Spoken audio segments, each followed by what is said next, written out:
Welcome to this Killick Explains video. And this week, a topical one with interest rates on the rise. I thought we should talk about how to avoid what I call debt distress. Easier said than done, but here are my 2 pennies on how to avoid getting yourself into trouble with too much debt and too much unaffordable debt. So the background to this is what? Well, a lot of people are now getting into more and more debt. The cost of living is rising, and I'm hearing rumours that people are raiding pension funds early, borrowing from places they possibly shouldn't, ideally, and incomes are not keeping up. Okay. On top of that, you've got the sort of post-pandemic life is too short mindset still out there. People wanting to catch up on spending that they missed out on during the pandemic. Understandably so to a degree, I have to say. And then, of course, even pre-pandemic, there was this social media fear of missing out mindset. Everybody wants everything today. Jam today rather than jam tomorrow is unfortunately a mindset that social media is designed to engender. Now, what are we going to do? Well, basically, what types of debt are there, first of all? Let's talk through a few. So mortgages are a big one for a lot of people, and those costs have been rising quite sharply recently. 2-year fixes have jumped, as I make this video, up to 4, 5, even 6% as the lowest rate available. That's a huge leap from where we were. But the advantage of a mortgage is because it's secured, it does tend to be one of the cheaper forms of borrowing around. That's not to say people won't get into trouble potentially, but it is a secured loan compared to, and here's where you need to be careful, credit cards. Now there, you're never going to get, unless it's an introductory offer, a rate as low as 6%. It could be easily triple that or more. So be careful. Credit cards is a common one. People often think, oh, I'll just use my flexible friend, but be very careful. That flexible friend can get expensive. Then you've got personal loans. Now, if these are agreed with a bank up front, the rate may not be too aggressive, but be very careful because they're usually unsecured, and that means the rate will be substantially higher than it is for something like a mortgage.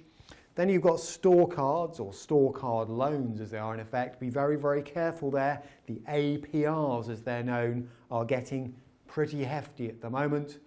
Then you've got overdrafts.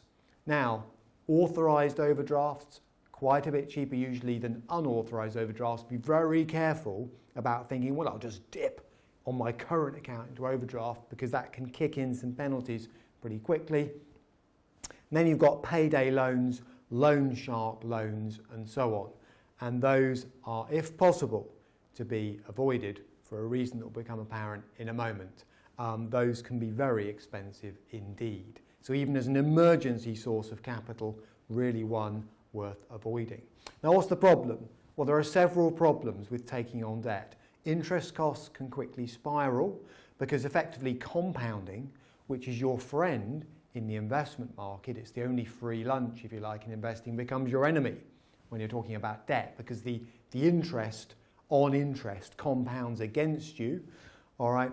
And long term, the effect of that comes to life through something called the Rule of 72. Now, I've talked about the Rule of 72 in the context of investing, and it says that, for example, if you take the number 72 and divide it by the growth rate you're expecting, it gives you the length of time it will take to double what you've got invested. But that works, I'm afraid, for interest on debt in reverse. All right. So what I mean by that is if you were paying a compound rate, let's say, of 10% interest on debt, the Rule of 72 suggests that if you just let that roll and compound up, it would only take 7 or 8 years potentially to double the amount outstanding. Fairly scary. Now, in the short term, I mentioned avoiding those loan sharks and so on. Let's say you borrow £500 and the monthly rate, and this is not unrealistic, is 10%. 6 months later, just 6 months later, the debt could be over £800. That is how dangerous these short-term loans can be. So, what are my rules of thumb for dealing with debt, if you like, and avoiding debt distress? Number 1, secured loans tend to be cheaper than unsecured. So although your mortgage rate may be going up sharply at the moment, it is still probably the lowest rate, barring an initial offer on something like a credit card that you can actually borrow at. A high credit score will help. So, Experian credit scores and so on, try and keep those clean, keep them high, because when it comes to securing other borrowing, that really does matter. Pre-agreed deals are much better than surprising your bank by just going into overdraft unannounced. The shorter the term, the better, in the sense that the quicker you can clear outstanding debt, the better. Something to prioritise right now. Get your cash emergency fund set up, rainy day fund if you like, in case something goes wrong with the boiler this winter, for example. But then prioritise getting rid of expensive debt, I would suggest at the moment. And then in terms of managing debt, prioritise clearing it on time. If in doubt, discuss it. All right. Now, who would you discuss it with? A problem shared can be a problem halved, as the old cliche goes. So options include family and friends, okay, employers, because sometimes employers have loans to help with the cost of travel, for argument's sake, much lower rates than you might get elsewhere. Lenders, do negotiate with your bank, talk to them if you're thinking about going into debt, make sure they understand the situation and can hopefully advise you on the best way forward. And of course, advisors in general, do talk through holistically the whole picture of your finances. And if debt is a substantial part of that, and you think you might go into debt distress, then have the conversation sooner rather than later, because heavy debt, rolling compound interest can be a lonely place to be by yourself, basically. Finally, if you've never budgeted before, I would urge you to start budgeting now. 4 or 5 years ago, interest rates on the floor, inflation low, people could be quite cavalier about their monthly outgoings because they weren't moving much. Things, if anything, were getting cheaper. Not anymore. Absolutely critical with your pay potentially not keeping up with inflation. Be surprised if it was at the moment.